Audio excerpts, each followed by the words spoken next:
Les prochains kilomètres sont vraiment pas recommandés en vélo. Donc, on fait appel aux dieux des cyclistes pour avoir une place dans l'autobus. Et ça fonctionne. Si j'avais pas eu ça, ben on ne serait pas arrivé parce que j'ai tout démonté vélo sans rentrer. En genre 47 secondes. Une des raisons principales pour laquelle on ne voulait pas prendre l'autobus dans cette partie-ci du pays, c'est qu'on avait entendu parler de longues sections de tunnels non éclairés, sans accotement. Précisément, on a confirmé qu'il y en avait 16 comme ça. Donc, l'autobus est de rigueur. On se croirait en Suisse. On est entre la Serbie et la Bulgarie. Il est 8 h du matin. Là, il fait 34, puis on monte une côte de 3 km. On est fatigué, mais on a plus de muscles, plus d'endurance. Puis on est plus bon que dans les premiers mois. On est vraiment plus en forme qu'au début. Fait que je crois que ça va aller plus vite.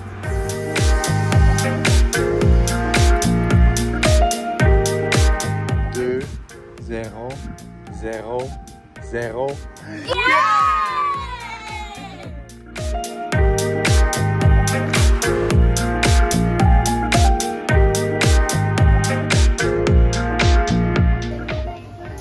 Ici, c'est l'épicerie du village. Comme quand tu veux venir faire ton épicerie samedi pour la semaine, là. Ben, c'est ça. C'est ça.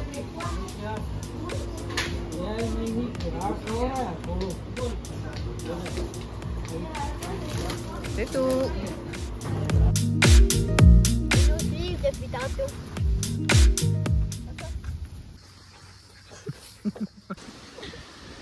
Dans ce coin-ci, là, Bulgarie, Serbie, Roumanie, il y a vraiment beaucoup de chiens errants. Beaucoup. Fait qu'on se promène avec des croquettes pour qu'ils nous laissent tranquilles. Des bouts de bois aussi quand c'est un petit peu trop insistant.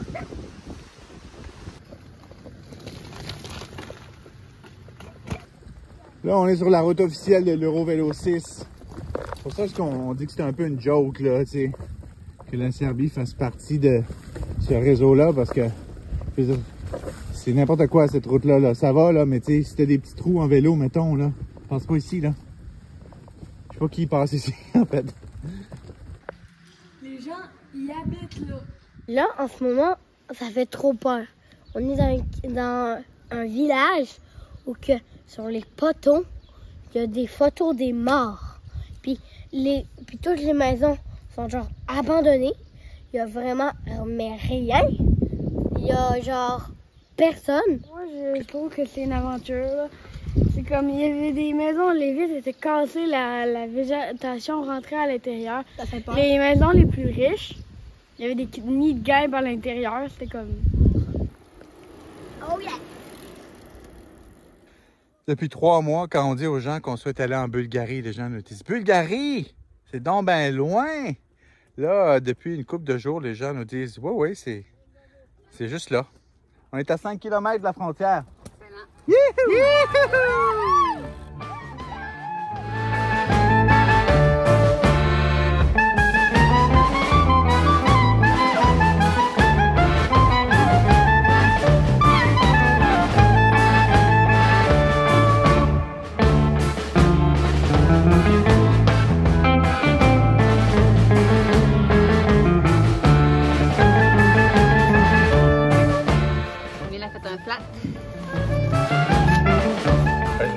Pèse au centre d'abord. Pousse vers les côtés. OK? Regarde, fais ça.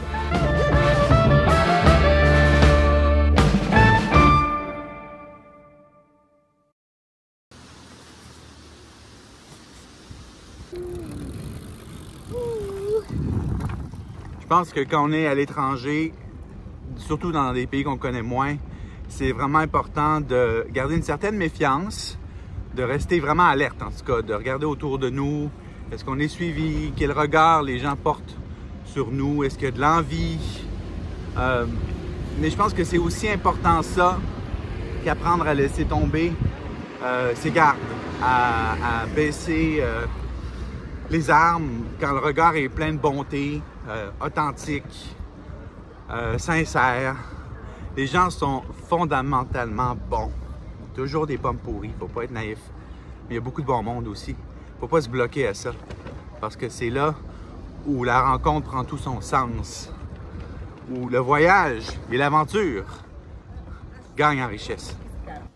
Elle nous dit qu'on peut dormir au stade. On peut mettre notre tente au stade. Il y a un monsieur vraiment gentil qui nous a dit qu'on pouvait dormir ici. Ouais. Qui nous a donné l'eau. Puis il s'en va nous donner un stuff à mouche. Puis il veut même pas d'argent. C'est fou. C'est juste parce qu'il est gentil. Il est vraiment gentil.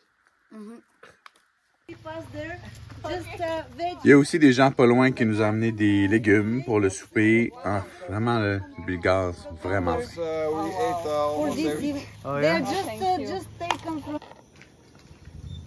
Il veut de la tomate.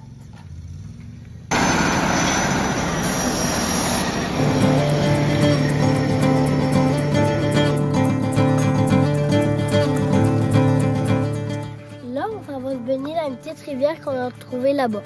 C'est un petit chemin. Trop cool. Regardez.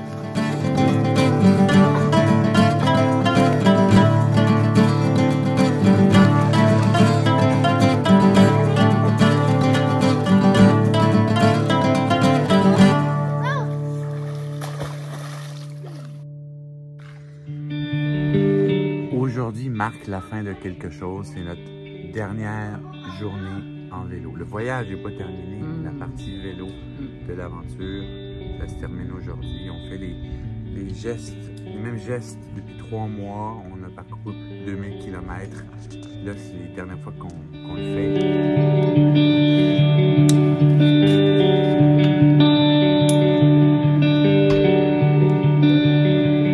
Ça sent la fin. On sent que c'est la fin, c'est peut-être le temps de passer à d'autres choses. Les enfants pensent beaucoup à la maison, parlent de leurs amis, parlent de l'école, parlent du retour, sont là-dedans, là, dans leur tête. Fait qu'il faut être à l'écoute de ça aussi. Mon dernière journée de vélo, fait que je capote. J'ai hâte de revoir mes amis, puis pour aller à Paris, puis revoir toutes les choses que j'ai manquées. Sinon, j'ai aussi hâte de retrouver les côtes levées, la poutine, le dépanneur. Puis on est fiers de ce qu'on a fait. Vraiment. Les enfants sont fiers aussi. C'est beau à entendre. Moi, je suis vraiment fière qu'on a fait traverser toute l'Europe à vélo. On est dans 8 pays. On a fait plus de 2000 km. Je suis contente d'avoir fait ça, on est bon.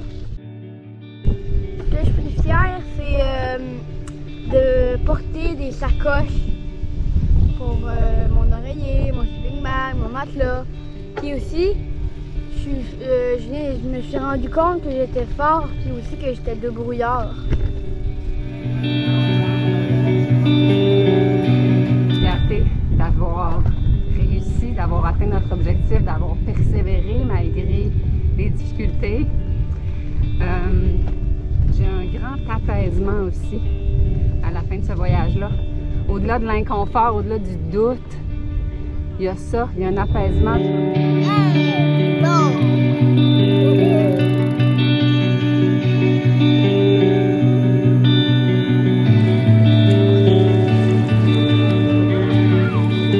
On va passer les 10 prochains jours en Europe pour profiter du territoire sans vélo, un peu de Sofia, de Paris aussi. Ça Euro Disney! Oui, Euro Disney, ça faisait partie des promesses. Si on se rendait en Bulgarie, on s'est rendu. Donc, oui, Euro Disney entre autres. On se revoit bientôt. Bye!